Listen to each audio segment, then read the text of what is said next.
Nigeria's airspace is a critical component of the country's transportation infrastructure, facilitating the movement of people, goods, and services by air. Therefore, in a bid to keep it safe, authorities have been meeting with relevant stakeholders to boost the security framework within the country's airspace. Meanwhile, according to reports, plans are in top gear to develop a centralized air traffic management system at the Nigerian Airspace Management Agency corporate headquarters. The system is expected to streamline and enhance civil aviation operations across the country, reinforcing Nigeria's commitment to adopting advanced technological solutions for airspace management. For this conversation, Director General of the Nigerian Safety Investigation Bureau, Alex Badeh, joins us now from our Abuja studios, where he'll be discussing the need to prioritize safety in Nigeria's airspace and what measures are being put in place to ensure that. Welcome to Arise News, and thank you for joining us here on Newsday. Hey, thanks for having me. Speaking of the safety in the air, what plans or measures are put in place to make sure that this is all around a top priority? I heard you talk about NAMA. That's not really my purview. We're here to investigate accidents, so I won't talk on NAMA. I'll talk on what concerns us at the Nigerian Safety Investigation Bureau, which is to investigate accidents and incidents, make safety recommendations, and hopefully make travel in Nigeria safer for all passengers. And to that end, we've spent a lot of money now on training. I mean, the most important part of this is the people, the human capacity of our investigators. And we've done that for the human factor. We have a lot of training going on this year. We have about 300 employees at the Bureau, and all 300 of them are getting multiple training programs this year. And that's just to springboard us onto next year, where we grow. And as we grow, we get on more people and get our expertise up to where it needs to be. Well, but we've witnessed, some concerning incidences recently, like planes overshooting the runway. We've heard of doors falling off, fuel contamination. I'm just wondering, what has been done to curb all this and ensure the safety and protection of passengers? Oh yeah, the runway overruns, the fuel, definitely issues have happened here. We've not had any doors fall off in Nigeria, fortunately. But yes, we are investigating all those incidents. We've put up our preliminary reports. We had the most recent ones, which was the Max Air incident in Yola on Sunday, which was a rejected takeoff by the crew. They lost one tire initially, and in the reject, unfortunately, the fuse plugs deflated all the other 4 tires. We're investigating that actively. We've downloaded the data from the airplane, and we're interviewing the crew as we speak with a view to putting out our safety recommendations within 30 days as stipulated by ICAO.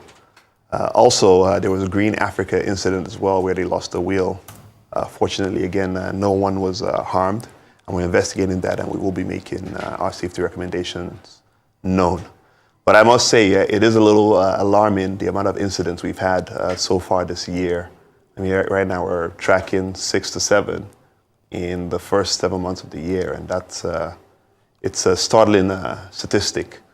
But nonetheless, we're looking into what's really happening now. We'll make our recommendations to the government as well on how to make the Nigerian airspace safer for flyers. And would you say of the cases that your bureau have investigated that technology plays a large part in some of the failures, or would it be more human error? As I've always said, with any accident or incident, it starts with a human being as opposed to the machine. These machines are built to be very reliable. And with every incident or accident, it's like a Swiss cheese.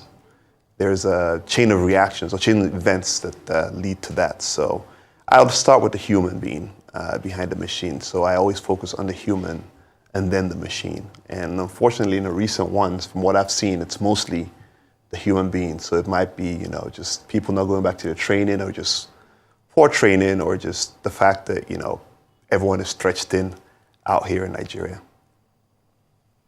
Now, you talked about, not experiencing doors falling off here in Nigeria, thankfully, but some analysts are calling for enhanced inspection and maintenance protocols, in our aviation industry, especially as we are having reports of several disturbing incidences occurring around the world with the Boeing aircraft. Is this a concern of yours as well? Is this something that you're looking into? With every incident that happens around the world, it's a concern for us, especially when or if we operate that kind of airplane. But with these doors that you're talking about, they happened, I think, with the MAX 9 airplanes in the US. And as far as I know, no one in Nigeria flies the MAX 9 right now. But there was an airworthiness directive put out by the FAA and Boeing. And I know those that fly them should have complied with them, at least outside Nigeria. Should anyone have that type of airplane here, of course, we'll be looking into that to make sure they've complying with the airworthiness directive there. And working with the technological and airspace matters, it seems like quite a scary venture. What gives you cause for concern or keeps you up at night concerning the Nigerian Safety Investigation Bureau?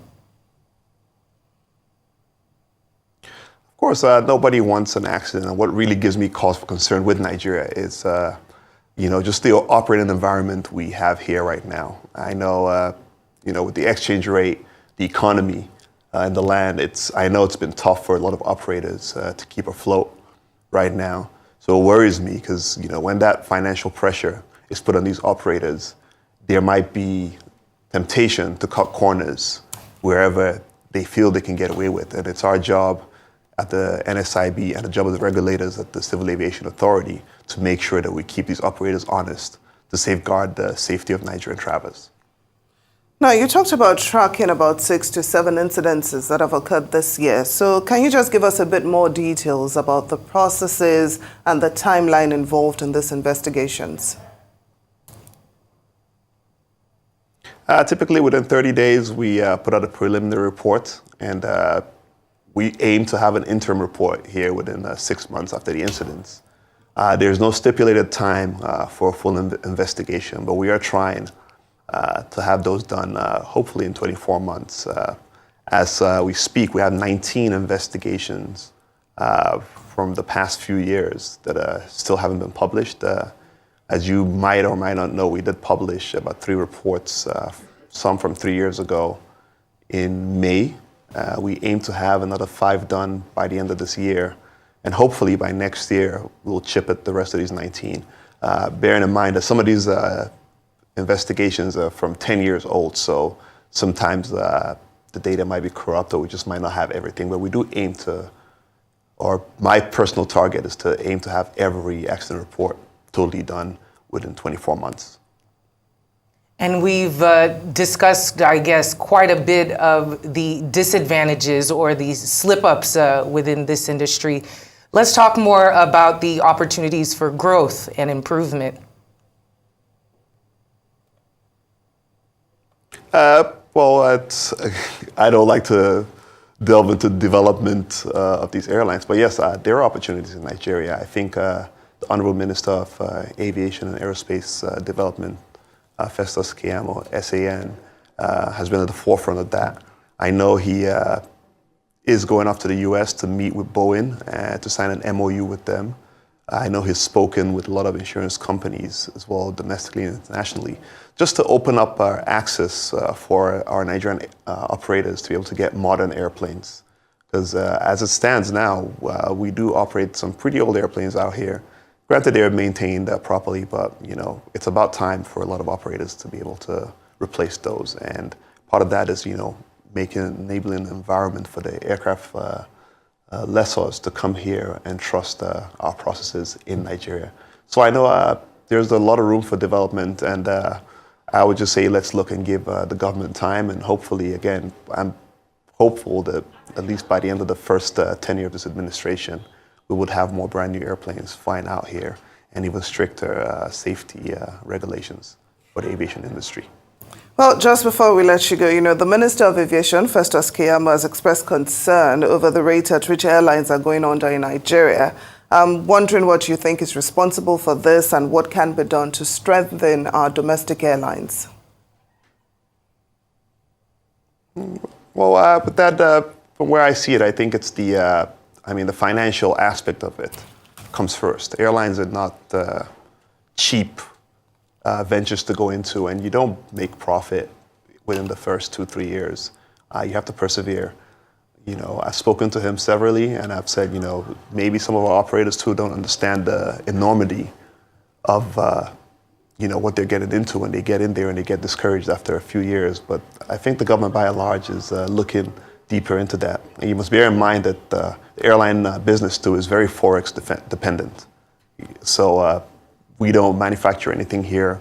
Fortunately, we don't do our maintenance here as well. So a lot of those things, they need Forex. And there's been, as you know, at least the past couple of years, a lot of airlines had their money trapped here.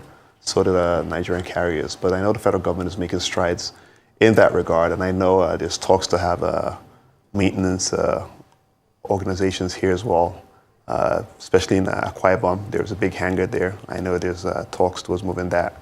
And even Ibom Air, the airline has made great strides in aviation in Nigeria. So I know the future is bright, and I would just say watch the space and give, just time and patience. And we should see a marked improvement here over the next coming years. Well, we hope so. The Director General of the Nigerian Safety Investigation Bureau, Alex Badeh, thank you so much for joining us and for this discussion on Newsday today.